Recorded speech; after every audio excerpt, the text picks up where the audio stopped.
Let's try something, forget the resume for a minute. Forget the list of job titles and accomplishments. What if we looked at a leader's career like a balance sheet? Not with assets and liabilities, but one that actually weighs financial success against human dignity. Well, that's the story we're getting into today, and it really kicks off with a huge question about what success even means. I mean, that's a pretty bold question, isn't it? We're so conditioned to measure value in dollars and cents, in profit and loss. But what if there's another ledger, a more human one? That's the core idea we're going to explore all through the career of one financial leader who really tried to balance both. Okay, so let's dive in. The lens we're going to use for this story comes from the New American Business Association, or NABA. And their big founding principle is this idea they call humanization. It's this simple but honestly pretty radical idea that the ultimate goal of business and finance shouldn't just be profit, but human flourishing. And that brings us to our case study, Rick Dice Jr., who's now the fractional CFO for NABA. His career, which spans about half a century in finance and community service, gives us this fascinating real-world test of that exact principle. So how does a leader even start to build a career that blends finance with human dignity? Well, it all starts with a foundation. Let's take a look at the experiences that really shaped his whole philosophy.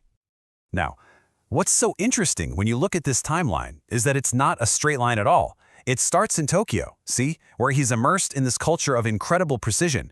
Then it moves through all the traditional stuff, finance degrees, high-level banking schools, but then, look at the very end, volunteer chaplain and interventionist training. I mean, that's a really unusual path for a future CFO, isn't it? And here's the crucial point.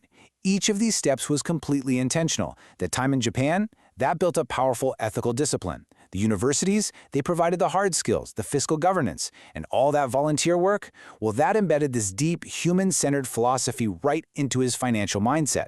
He was building a toolkit that almost nobody else had.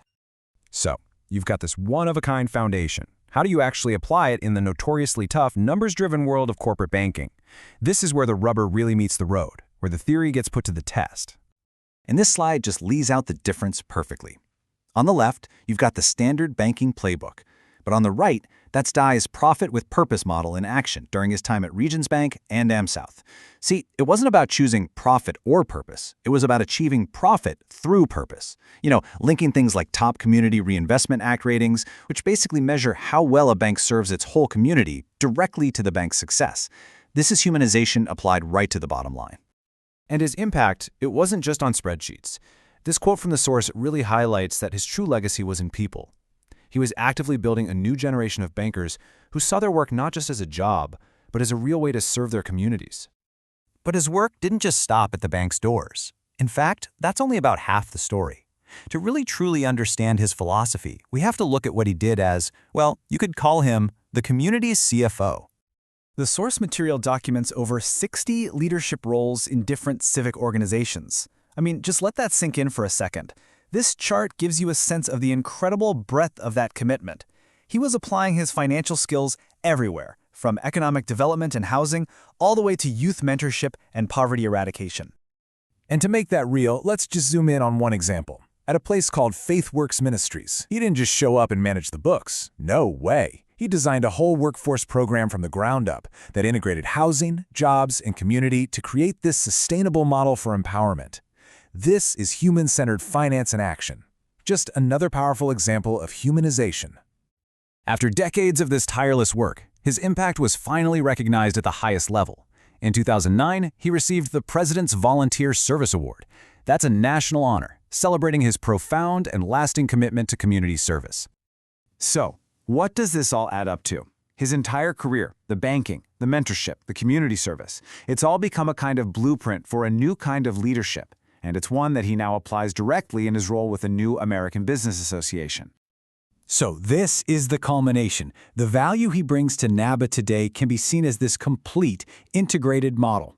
Of course, it starts with the essentials, like rigorous financial governance and compliance, but it builds into so much more, connecting business directly to community needs, mentoring the next generation, and, at the end of the day, just being a bridge builder for the common good. This is his blueprint in action.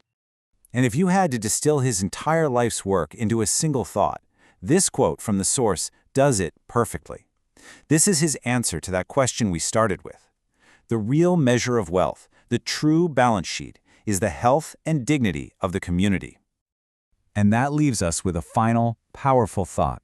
Rick Dye Jr.'s career is an absolutely compelling story for sure, but what if it wasn't just one story? What if this integration of profit and purpose, of financial skill and human dignity became the new standard for leadership everywhere?